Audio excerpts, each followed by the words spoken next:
আসসালামু আলাইকুম দর্শক, স্বাগত জানাচ্ছি নাজমাস কুকিং স্টুডিওতে। দর্শক, আজ আমি খুবই মজার ডিমের একটা অসাধারণ সুস্বাদু রেসিপি নিয়ে হাজির হলাম। জানি এই রেসিপিটি আপনাদের সবারই জানা, তবে আমি আজকে যেভাবে করে দেখাবো আমার মতো করে রান্না করে খেয়ে দেখুন এটা কতটা সুস্বাদু হয়। ধরুন ঘরে আপনার কোনো মাছ তরকারি নাই, টক করে ডিম দিয়ে এই ধরনের একটা রেসিপি তৈরি করে সবার মন ভরিয়ে রাখুন। তাহলে চলুন এবার চলে যাই ডিম দিয়ে অসাধারণ মজার একটি রেসিপি তৈরিতে। আমি প্রথমে এই ডিমগুলোকে একটু ভেঙে এই বাটির মধ্যে নিয়ে নিচ্ছি। দেখতে হবে ডিমগুলি ভেঙে নেওয়ার সময় যেন ডিমের এই খোসাগুলো এর ভিতরে না পড়ে, তাহলে কিন্তু পেটে অনেক সমস্যা হয়ে যাবে। এই যে আমি 4টা ডিম নিলাম, আপনারা প্রয়োজনে কম বেশি করে নিতে পারবেন। এবার আমি এই ডিমের মধ্যে একটু বিট লবণ দিয়ে দিচ্ছি, আর দিচ্ছি সামান্য একটু গোলমরিচের গুঁড়া, আর এবার দিব সামান্য একটু হলুদ, এটা রঙের জন্য একদম হালকা, সামান্য একটু শুকনো মরিচের গুঁড়া, এগুলো জাস্ট একটু রঙের জন্য। এবার দিচ্ছি একটু রসুন বাটা হালকা। এবার ডিমটাকে খুব ভালোভাবে ফেটে নিতে হবে। আমি কাঁটা চামচ দিয়ে ফেটে নিচ্ছি, আপনারা চাইলে হ্যান্ড উইক্স বা অন্য কোনো চামচ দিয়েও এটাকে এরকম বিট করে নিতে পারেন। এই ডিমটা যত ভালো ফেটা হবে তত ভালো ফুলবে।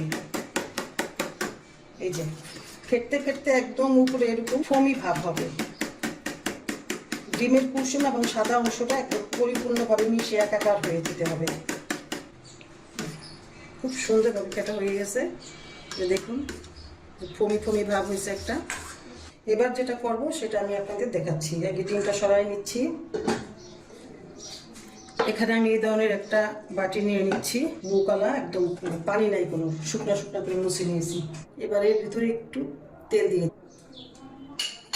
তেলটা একটা ব্রাশ দিয়ে ব্রাশ করেও নিতে পারেন বা এরকম হাত দিয়ে মেখে নিতে পারেন বাটিটা।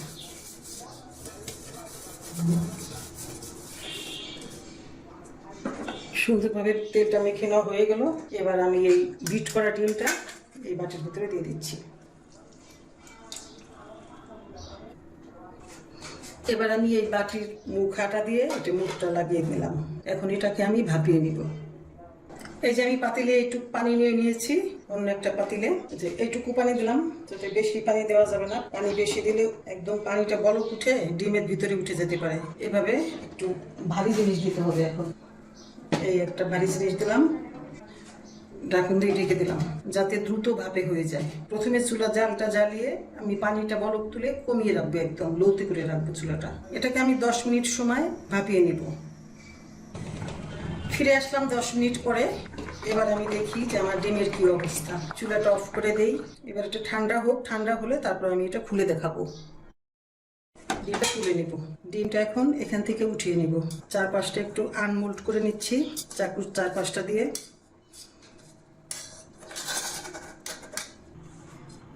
কেটে নিচ্ছি। আমি আমার পছন্দ মতো শেপ দিয়ে কেটে নেব, আপনারা আপনাদের পছন্দ মতো শেপ দিয়ে কেটে নেবেন।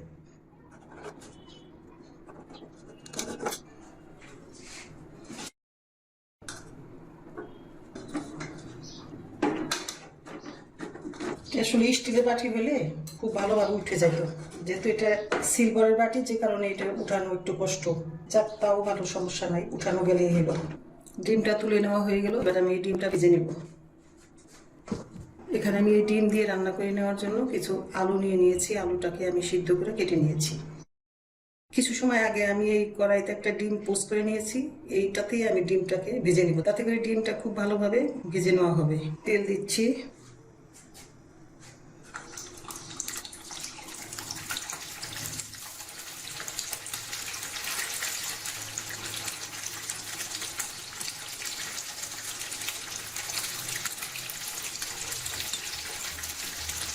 এক মিনিট সময় করে ভেজে নেব।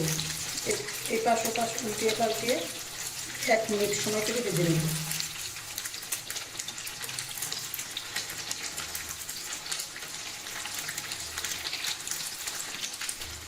এগুলো ভেজে নেওয়া হয়ে গেল।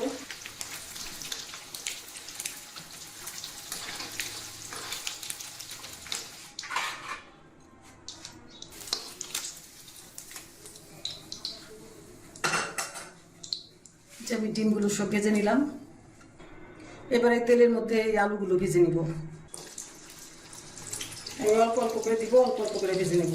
একটু হলুদের গুঁড়ো দিয়ে দিচ্ছি, আর অল্প একটু লবণ দিয়ে দিচ্ছি।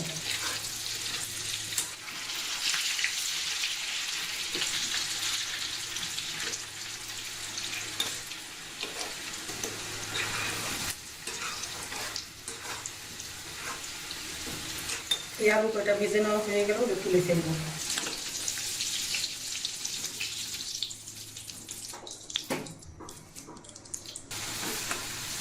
এগুলো ভেজে নেওয়া হয়ে গেল।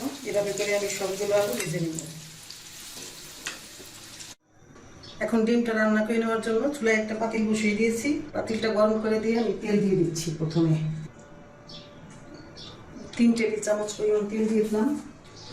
একটা দারচিনি দিয়ে দিচ্ছি, 2টা লবঙ্গ ছোট, একটা এলাচ ক্রাশ করে দিচ্ছি, তেজপাতা দিয়ে দিচ্ছি, পেঁয়াজ কুচি দিয়ে দিচ্ছি 2টা পরিমাণ। এবার পেঁয়াজগুলো একটু হালকা ব্রাউন কালার করে দেব। পেঁয়াজটা এইভাবে ভেজে নিলাম। 1/2 চা চামচ রসুন বাটা, 1 চা চামচ আদা বাটা, 1 চা চামচ পেঁয়াজ বাটা, সামান্য একটু 1/2 চা চামচ জিরে বাটা, 1/2 চা চামচ হলুদের গুঁড়া, 1 চা চামচ শুকনো মরিচের গুঁড়া, একটু পানি দিয়ে দিচ্ছি যাতে মশলাটা না পুড়ে, 1/2 চা চামচ ধনিয়ার গুঁড়া, বাদাম বাটা, পোস্ত বাটা।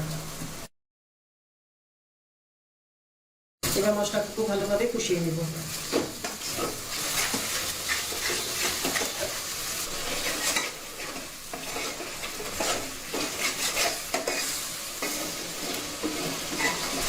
আর একটু পানি দিয়ে কষিয়ে নেব মশলাটুকু। মশলাটুকু কষিয়ে নেওয়া প্রায় হয়ে আসছে। এরকম তেলটা ছেড়ে দিছে, মশলা থেকে তেলটা ছেড়ে দিছে।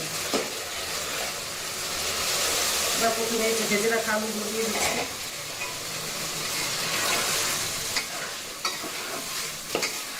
এক মিনিট সময় আলুটা কষিয়ে নেব।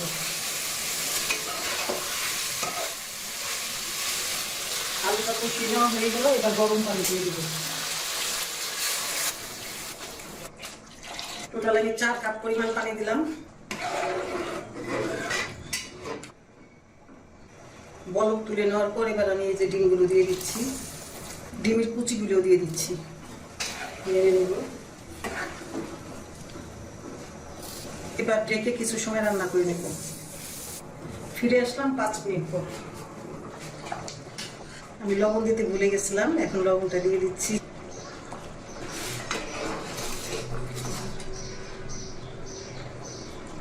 আরো 2 থেকে 3 মিনিট সময় আমি রান্না করে নেব ঢেকে। ফিরে আসলাম 3 মিনিট পর। এবার কিছু পেঁয়াজের বেরেস্তা দিয়ে দিচ্ছি।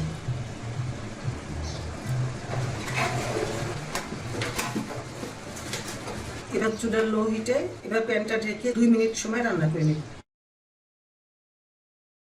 আমার ডিম ভাপা রেসিপিটা এখন হয়ে গেছে প্রায়। আসলে মনের মাধুরী মিশিয়ে যদি সুন্দরভাবে একটা ইউনিক রেসিপি করা যায় তাহলে কিন্তু আর মাছ মাংস লাগে না। এটা খেতে যে কতটা দুর্দান্ত সুস্বাদু হবে সেটা আসলে তৈরি করে না খাইলে বোঝাই যাবে না।